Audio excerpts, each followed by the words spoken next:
এখন বর্তমানে আমাদের রাজ্যের মধ্যে বয়স্ক ভাতা, বিধবা ভাতা, মানবিক ভাতা এই ধরনের বিভিন্ন পেনশনের প্রকল্পের যে টাকা ঢুকেছে কিনা কিংবা অ্যাপ্লিকেশন করার পর স্ট্যাটাস চেক করার জন্য যে আগে পোর্টালটা ছিল জয় বাংলা পোর্টাল, ওই পোর্টালটা সম্পূর্ণরূপে বন্ধ করা হয়েছে। তার বদলে সরকারের তরফ থেকে নতুন একটি পোর্টাল চালু করা হয়েছে। এখন কিন্তু বর্তমানে এই যে পোর্টালটা রয়েছে samortho.wb.government. এই পোর্টালে এসে আপনাদের চেক করতে হবে স্ট্যাটাসটা, যারা নতুন আবেদন করেছেন জনকল্যাণ শিবিরে অথবা যারা আগে থেকে আবেদন করেছিলেন আপনাদের অ্যাপ্রুভ হয়েছে কিনা, কিংবা যারা টাকা পাচ্ছেন আপনার টাকাটা কি অবস্থায় রয়েছে, টাকাটা ঢুকেছে কিনা, এখানে কিন্তু অবশ্যই চেক করতে পারবেন। কীভাবে চেক করবেন আপনাদের স্টেপ বাই স্টেপ দেখিয়ে দিচ্ছি।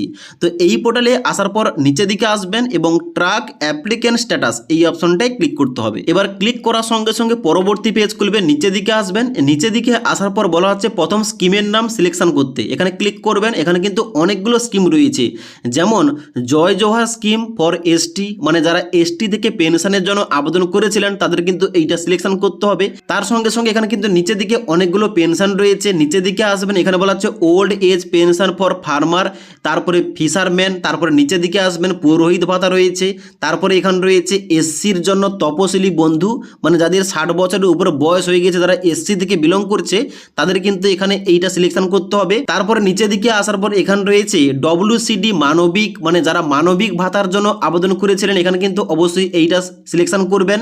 তারপরে বলা হচ্ছে ডব্লিউসিডি ওল্ড এজ পেনশন, মানে যারা বয়স্ক ভাতার জন্য আবেদন করেছেন তারা এইটা সিলেকশন করবেন। এবং নিচে রয়েছে উইডো পেনশন, মানে যারা বিধবা ভাতার জন্য আবেদন করেছেন তারা কিন্তু এইটা সিলেকশন করবেন। তো এবার আমি কিন্তু একটা দেখাচ্ছি, এই যে ওল্ড এজ পেনশন এই স্কিমের জন্য কিন্তু একটা স্ট্যাটাস দেখাচ্ছি, এখানে কীভাবে স্ট্যাটাস চেক করতে হবে। তো আপনি যে স্কিমের স্ট্যাটাস দেখতে চান অবশ্যই কিন্তু ওই স্কিমটা সিলেকশন করবেন। নিচের দিকে আসার পর সার্চ ইউজিং এইখানটায় ক্লিক করবেন এবং এখানে কিন্তু 3টি অপশন দিয়ে হবে। একটা হচ্ছে বেনিফিশিয়ারি আইডি, মোবাইল নাম্বার, আধার নাম্বার। এখান থেকে যে কোনো একটা সিলেকশন করে তার নাম্বার দিয়ে আপনি কিন্তু স্ট্যাটাস চেক করতে পারবেন। আমি কিন্তু এখানে আধার নাম্বারটা দিলাম। আধার নাম্বার দেওয়ার পর নিচে কিন্তু অবশ্যই আধার কার্ডের নাম্বারটা আমাকে এখানে এই ঘরটায় বসিয়ে দিতে হবে। এবং নিচের দিকে আসার পর এই যে ক্যাপচা কোডটা দেখতে পাচ্ছেন, ক্যাপচা কোডটা বসিয়ে সার্চ অপশানে ক্লিক করতে হবে। এবার সার্চ অপশানে ক্লিক করার সঙ্গে সঙ্গে নিচের দিকে এইভাবে স্ট্যাটাসটা দেখতে পাবেন, যেখানে প্রথমে দেওয়া রয়েছে বেনিফিশিয়ারি আইডি, তারপরে অ্যাপ্লিক্যান্ট নেমের জায়গায় আবেদনকারীর নাম, তারপরে সম্পূর্ণ অ্যাড্রেস, তারপরে কারেন্ট ব্যাংকিং ইনফরমেশান, যেখানটায় আপনার ব্যাংক অ্যাকাউন্টের তথ্যগুলো দেওয়া থাকবে। এবং ডান দিকে কারেন্ট স্ট্যাটাসের জায়গায় আপনি দেখতে পাবেন এখানে কিন্তু কি স্ট্যাটাস দেখাচ্ছে। যদি আপনাদের এখানটায় এইরকম ভেরিফাইড অ্যাপ্রুভাল পেন্ডিং দেখাচ্ছে তাহলে কিন্তু এখন বর্তমানে পেন্ডিং রয়েছে এখানে স্ট্যাটাসটা। আর যদি এখানে শুধুমাত্র অ্যাপ্রুভ দেখায় তাহলে বুঝবেন আপনার কিন্তু অ্যাপ্লিকেশনটা সম্পূর্ণভাবে অ্যাপ্রুভ হয়ে গেছে।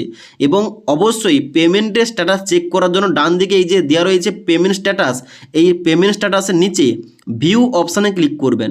ভিউ অপশানে ক্লিক করার সঙ্গে সঙ্গে এখানে কিন্তু অবশ্যই আপনি পেমেন্টের স্ট্যাটাসটা দেখতে পাবেন। তো এইভাবে আপনি খুব সহজেই নিজের মোবাইল থেকে এই বার্ধক্য ভাতা, বিধবা ভাতা, মানবিক ভাতা এবং অন্যান্য পেনশন যে প্রকল্পগুলো রয়েছে সমস্ত প্রকল্পের কিন্তু স্ট্যাটাসটা এখান থেকেই চেক করতে পারবেন, এখন যে বর্তমানে এই নতুন পোর্টালে চালু করা হয়েছে।